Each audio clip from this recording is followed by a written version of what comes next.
الرجیم بسم اللہ الرحمن الرحیم اللہم صلی علی محمد و آل محمد وعجل فرجہم۔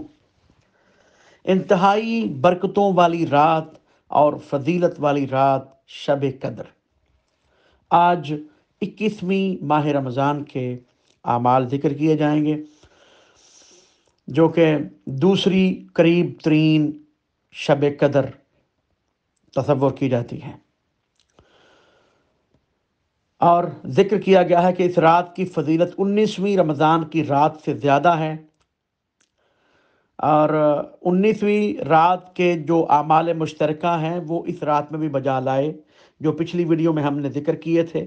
آخر پہ جا کر یعنی 100 مرتبہ، کم از کم 100 مرتبہ کہے استغفر اللہ ربی و اتوب الیہ، اور کم از کم 100 مرتبہ کہے، اور زیادہ سے زیادہ کثرت سے کہے اللہم لعن قتلتا امیر المؤمنین، کیونکہ یہ شب شہادت امیر المؤمنین علی بن ابی طالب ہے۔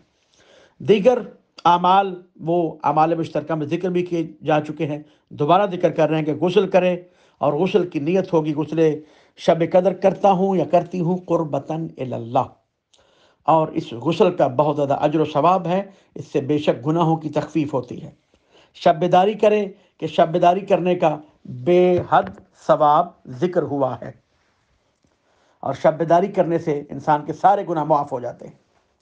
زیارت امام حسین علیہ السلام پڑھے کہ اس رات کو جو زیارت امام حسین علیہ السلام پڑھے گا اس کے بھی سارے گناہ معاف ہو جائیں گے، اور 2 رکعت نماز پڑھے جو 19ویں میں بھی ذکر کی گئی۔ 2 رکعت نماز شب قدر پڑھتا ہوں یا پڑھتی ہوں قربتاً الی اللہ، صبح کی طرف پڑھنی ہے، اور سورہ حمد کے بعد دونوں رکعتوں میں 7 مرتبہ سورہ توحید پڑھنا ہے، اور اس کے بعد 70 مرتبہ کہے استغفر اللہ و اتوب الیہ۔ نبی مکرم فرماتے ہیں جو یہ عمل شب قدر میں کرے گا، اس سے پہلے کہ وہ اپنی جگہ سے اٹھے، اللہ پاک اس کو اور اس کے والدین کو بخش دے گا۔ اس کے بعد قرآن کو سر پہ رکھ کر اور قرآن کو سامنے رکھ کر جو عمل کیا جاتا ہے وہ کرے، جو کہ مفاتیح الجنان اور دیگر دعاؤں کی کتابوں میں درج ہے۔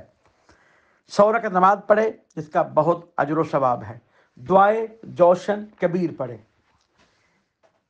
یہ 21ویں شب قدر کے اعمال۔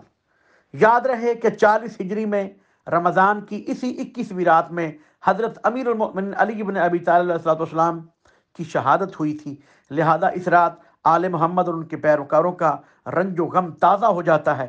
روایت ہے کہ یہ شب 21ویں جو ہے یہ شب امام حسین علیہ السلام کی شب شہادت کی مانند ہے، جو جسے شب عاشور کہا جاتا ہے، کہ جو پتھر بھی اس رات کو بھی اٹھایا جاتا اس کے نیچے سے تازہ خون ابل پڑتا تھا۔ شیخ مفید علیہ رحمہ فرماتے ہیں کہ اس رات کثرت کے ساتھ درود و صلوات پڑھے، اور آل محمد پر ظلم کرنے والوں سے نفرین کرے، اور امیر المؤمنین علیہ السلام کے قاتل پر لعنت بھیجتا رہے۔ اسی طرح 21ویں ماہ رمضان کا دن، یہ وہ دن ہے جس میں امیر المؤمنین علی بن ابی طالب صلوات اللہ علیہ کی شہادت ہوئی، پس اس دن میں امیر المؤمنین مولا علی علیہ السلام کی زیارت پڑھنا بہت ہی زیادہ ثواب رکھتا ہے۔